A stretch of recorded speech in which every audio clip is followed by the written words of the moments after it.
Every day you wake up the same, you put on a smile. Every day you get out of bed, even if it takes a while. And I'm so proud to see how strong you have become. The song you endlessly sing out to everyone.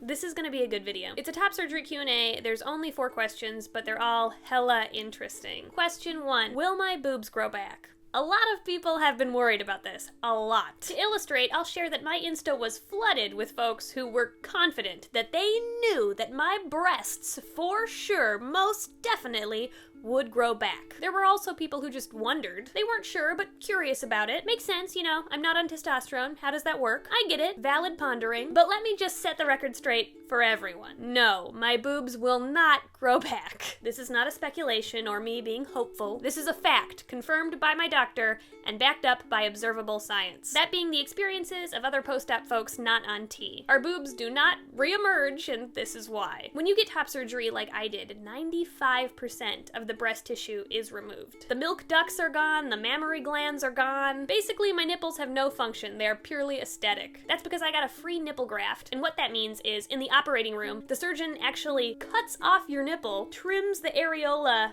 on the outside to make it smaller and more masculine appearing. He does that to the other nipple. Then he takes both nipples and sets them on the table. He labels them left nipple and right nipple, because if he puts them back on in the wrong place, that can really mess with your mind. Your body can sense that things are wrong. It knows the nipples were switched. And finally, at the very end, they're reattached. But just to skin and just for looks. So I can't lactate. I can't even totally feel. There's a lot of numbness still. Basically, my chest is all for show and my mental health. These are not working breasts, though. They can't grow back. I even asked about pregnancy and the hormones that went with it, and if that could kickstart some re-boob growth. Garamoni said no. Even with pregnancy, it would be highly unlikely. That's on tape, if you don't believe me. So we were wondering how, pregnancy works with, a post-op chest. If I were to get pregnant and my body were to, create the hormones that happen with pregnancy, if there would be if it would affect my post-op chest in any way. It should not. If you have, really majority, 95+% of the breast tissue is removed, so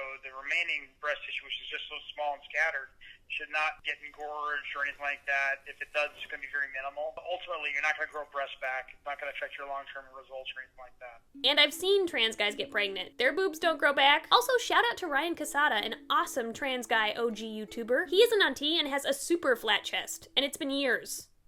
It's not coming back. There's just a lot of people concerned my boobers are coming back. The only way my boobs would grow back is if I gained some weight and some of the weight went there. That's not really my boobs growing back, though. That's just a natural, normal thing that happens to some bodies when some folks gain weight. Fat can be distributed there. It even happens in some cis guys. That's just a body being a body, not my XX chromosome saying, "You cannot escape your boob destiny." Question 2. What has been the hardest part of recovery? Honestly, the most challenging thing hasn't been the pain, the immobility, the nausea, the restrictions, relying on others, or any of that. Truthfully, it's been people saying inaccurate, ignorant things to me, like, your boobs are gonna grow back. No. Just no. Doesn't matter how much you don't like me. Doesn't matter how much you wish my boobs would come back. Modern medicine says nuh-uh. It's not happening. So, a lot of people also said I'd get dysphoria after top surgery. Some people hoped I would.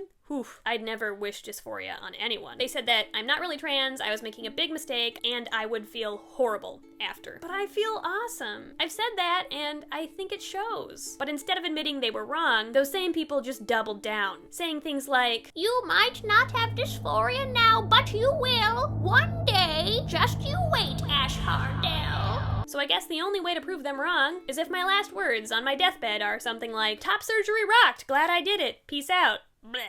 Rumors went around that I'd never seen a therapist and don't have dysphoria. I've seen 2 therapists and have 2 signed documents observing persistent dysphoria, one by my therapist and one by my primary care provider. Not that it's anyone's business but my own. I'm obligated to share 0 of that information. Please don't ever feel pressured to disclose personal details of that nature about yourself to anyone if you don't want to. You definitely don't have to. Whether or not you have dysphoria, how severe it is, if you're seeing a counselor, no one is entitled to any of that info. A person on Twitter even went so far as to say, "Prove it, Ash. What's your therapist's name?" I said, no, privacy, and they said, "If you're not open to sharing, then why'd you even bring it up? Probably because you were lying. G-Money won't operate unless someone has a letter from a therapist. That is on his website. I'm clearly not lying." The next conspiracy theory will be that I didn't really go to Dr. G, even though I have him on film. Confession time, I hired a lookalike to double as him in a vlog. Also, I built a set and recreated his office. People are stubborn in their ignorant convictions. A lot of times, they still won't be persuaded. When folks make shit up about me, it can be super gaslighty and confusing. I am wired to feel guilty and doubt myself. That's like where that's my first instinct, that's where I go. And these people spout their lies with such certainty that I even start to second guess myself. My IRL therapist and I unpack this a lot in sessions.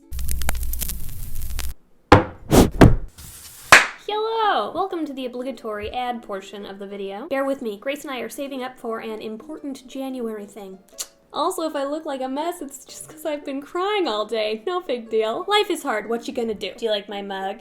I do. Since things have been such bummers for me lately, and by things, I mean online abuse and gaslighting, and by bummers, I mean I'm having a hard time keeping it together. I thought I'd take this opportunity to talk about something positive and helpful. And that is a book called Symptoms of Being Human, which I'll tell you all about in just a sec. This is not an ad for the book, however. This is an ad. Wait for it.